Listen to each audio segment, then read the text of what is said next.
Ma'am आप दो चीज़ों में और एक्सपर्ट हैं, वर्टिगो के लिए और थायराइड के लिए। स्टार्ट करते हैं। वर्टिगो एक ऐसी समस्या है जो छोटे बच्चों की शायद होती होगी बट उनको पता नहीं चलता, बट बड़े लोगों में कॉमन देखने को मिलती है। जैसे चक्कर आना, कोई बोलता है जी आपके कान की डिब्बी का पानी हिल गया हुआ है, ये कॉमन लैंग्वेजेस हैं। वर्टिगो क्या है, किन कारणों से होती है और कैसे हम इनसे बचाव किया जाए? सी वर्टिगो इज एक बहुत बड़ा टॉपिक है, बट डेफिनेटली मैं उसको शॉर्ट में बताना चाहूँगी कि चक्कर अगर आपको आ रहे हैं तो बहुत से लोग इसको समझते हैं कि हमें सर्वाइकल की वजह से आ रहे हैं। हाँ। तो वो चीज़ मैं लोगों के दिमाग से निकालना चाहूँगी कि cervical is not an issue. Cervical है, एक प्रॉब्लम है, पर उसकी वजह से चक्कर नहीं आते।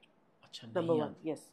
अब नंबर टू, चक्कर के दो मेन कारण होते हैं, या कान की वजह से आ रहे हैं, ठीक है, या ब्रेन की वजह से आ रहे हैं। यही दो मेन रीजंस होते हैं। अच्छा। यस।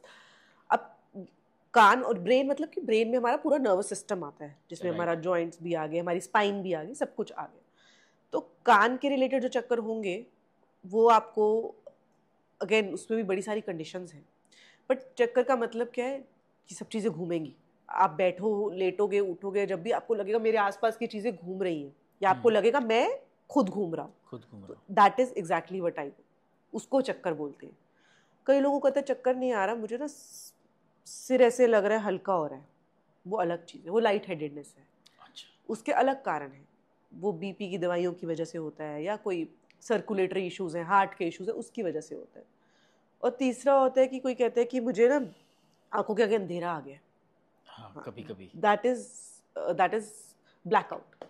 तो अगेन वो कोई हार्ट का इशू है या कोई ब्रेन का इशू है, ये वर्टिगो का नहीं वो है। वर्टिगो नहीं है। वर्टिगो मतलब होता है घूमना, सब कुछ घूमना, या मैं घूम रहा हूँ या मेरे आसपास की चीजें घूम रही हैं। हाँ, चाहे वो आप लेटे हो तब भी होता जी। है। किसी को लेट के होता है, किसी को कोई कहता है मैं लेट के जब उठता हूँ तब होता हाँ।